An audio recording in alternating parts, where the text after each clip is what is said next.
सिप्ले भेन्डी गाइज हेर त काठमाडौँमा भेन्डी किन्दा कति पैसा लाग्छ हेर त यसरी गाउँमै कुहिएर माइ गॉड वहाँ भेडी कति धेरै फलेका के अब यताखेरि मेरो भाउजू यहाँ भेडी काट्दै हुनुहुन्छ है साथीहरू कति धेरै फलेको कि उता अम्बा पनि लटप्पै फलिरहेछ अब म खानेवाला छु है हेर त भाउजू यतातिर पुरै लत्रेका भेडीहरू त आमामामामै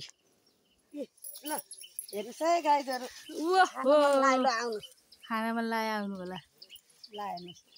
ओहो नि भेडी जताततै म त के भनेर यो भेडी त मलाई लास्टै मनपर्छ नि भाउजू यसलाई त मैले खाइहाल्छु पक्कै पारेर अब पकाएर यो हाम्रो भाउजूको घर है यतातिर मेरो माइती घर होइन भाउजूको घर माइती भाउजूको घर मेरो माइती गाउँ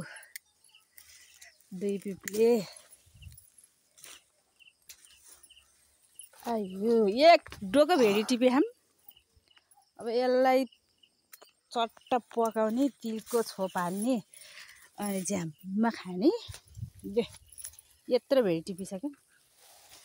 कागती पनि त्यस्तै फले है आमामा कति भेडी कागती त म पनि छु यहाँ गाइज आज भाइको चाहिँ नि बुवा टिप्ने दिन परेछ फेरि नानी उ त्यसलाई पुग्न पाए कस्तो हुन्थ्यो होला है म पुग्छु भाउजू हेर्नु त अस्ति टिपेर लटक्कै भेडी पोखरा पठाएँ दिदी भेडी करेलाको तरकारी कति मिठो हुन्छ माल दिदी भन्न थियो साइँले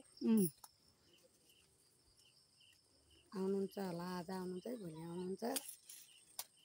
सबै छिप्पिसक्यो नि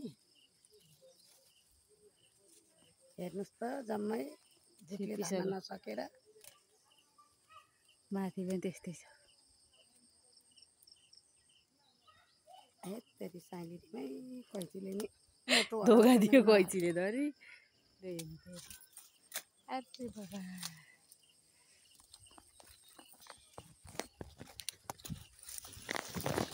छिप्पिएछ भाइ सब छिप्पिएछ नि कति फेरि यो उहरू कति मोटो मोटो क्या है भाउजू यो उसहरू के मुलिलो हो नि त ठाम भेन्डीहरू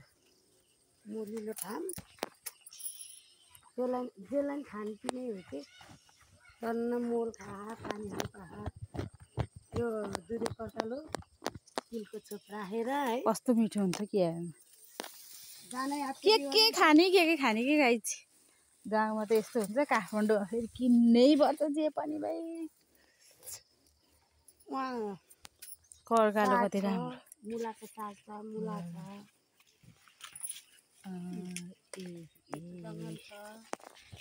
जाबा मन पऱ्यो भए लिन आउनु म तरकारी बारीमा छु अब यत्रो भेडी टिपिसकेँ अझै टिप्दै हुनुहुन्छ भाउजूले आइसम्म हो भाउजू सबै टिप्दिने त यो त सुकाएर राख्न मिल्छ नि है मिल्छ के अरे दुई फेर सुकाएको जम्मै पानी आएर भिज्यो 24 घन्टा पाखुरा बलियो हुँदो रहेछ सुकाएर राखेर नि खाइँदैन के हो फ्याँकिन्छ भयो त्यतातिर त अलिक कम रहेछ डोको बोकेर जान पर्छ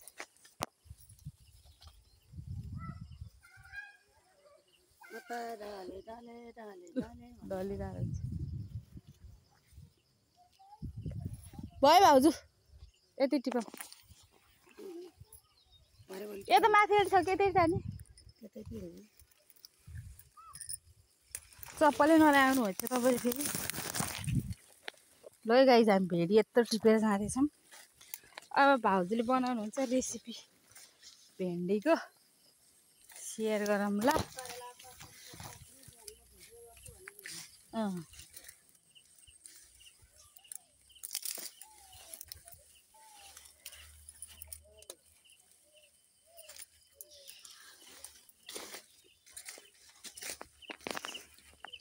डोको बोङ्गा नसकेर गाइस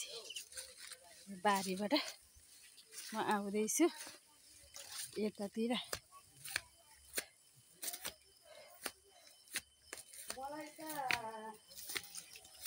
मलाई त के नानी किताब जाँदाखेरि दिदीले त्यो उहाँ बसिरहेछ घरमा सबैजना। म यहाँ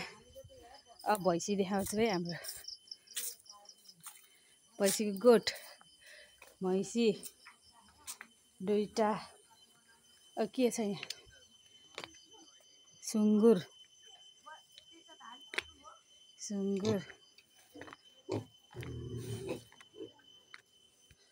ओइ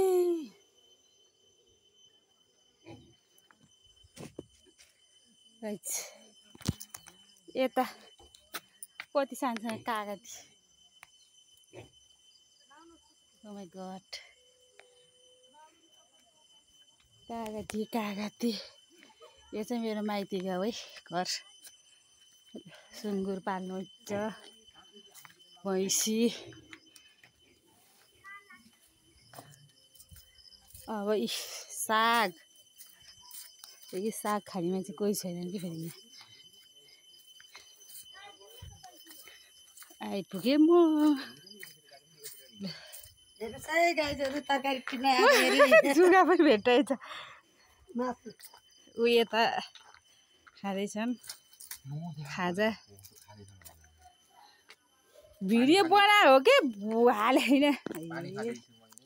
पानी खाँदै हेर्नुहुन्छ यता। ऊ यता काले अरू सबै कहाँ गयो भित्रतिर पसिरहेछन्। बाबु अस्ति हाम्रो त्यस्तो हुँदाखेरि कुन गीत गाएर आउन त्यो एउटा फेर भन्नु